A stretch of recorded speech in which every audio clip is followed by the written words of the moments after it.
looking at the shape of the moon is shedding light on how the Earth's companion was formed. More on this and other space headlines this week. We're joined by Andrew Fazekas, astronomy columnist with the National Geographic and the Director of Communications with the Royal Astronomical Society of Canada. He joins us from Montreal. Great to see you, Andrew. Thanks for joining us. Hi, Jennifer. So new research is explaining how the moon got its lumps. What did the team conclude? That's right. So, we look at the moon in the sky and we all say it's like a beautiful pizza pie, right? But it turns out it's not really round.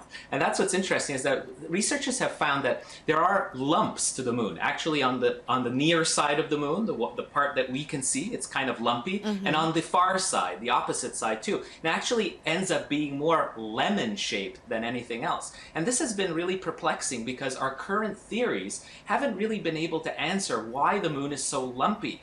And it turns out that what's happening is that when the moon formed, it was a very violent event. It was when a Mars-sized object actually slammed into Earth, the primitive Earth, and this splatter of material went into space and it coalesced to form our current moon. But it was very molten, like there was a lot of molten magma, and Earth's gravitational pull actually created these tidal forces on the primitive liquid moon, and it caused it to sort of form these lumps, and they froze into place. And so what we're seeing, the shape of the moon, is really was created at the moment of its birth. And so that's what we've finally been able to answer. Okay, now NASA unveiled their new Mars rover this week, and it will be able to brew up oxygen.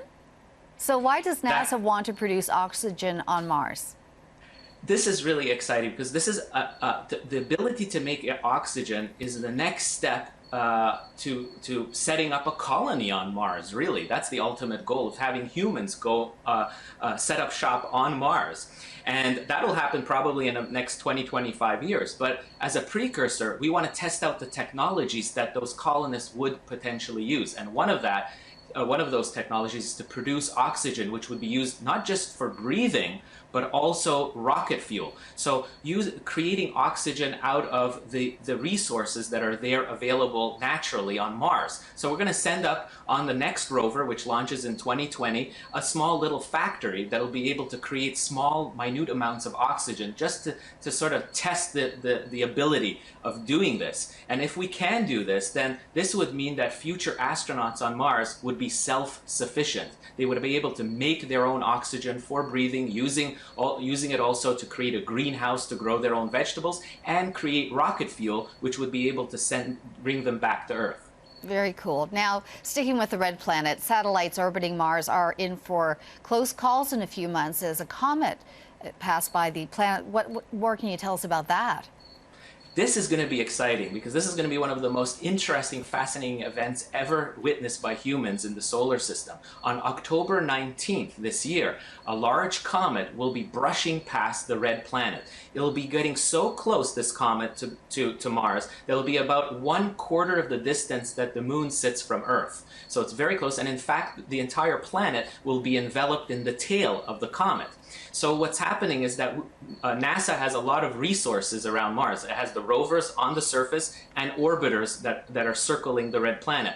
They're going to have to put protection measures onto those orbiters so that when the comet brushes past the planet, they won't be damaged by being pelted by thousands and thousands of these little bits of dust and material particles from the comet. So they've put into place all this playbook of things that they'll be doing to sort of maneuvering these orbiters so that they will protect themselves. But in the meantime, the rovers on the surface of Mars are going to have a ringside seat to this beautiful spectacle of a giant comet going through the skies of Mars. And we've never seen anything like that before. Wow. Okay, Andrew Fazekas, astronomy columnist, we thank you so much as always. My pleasure. Clear skies.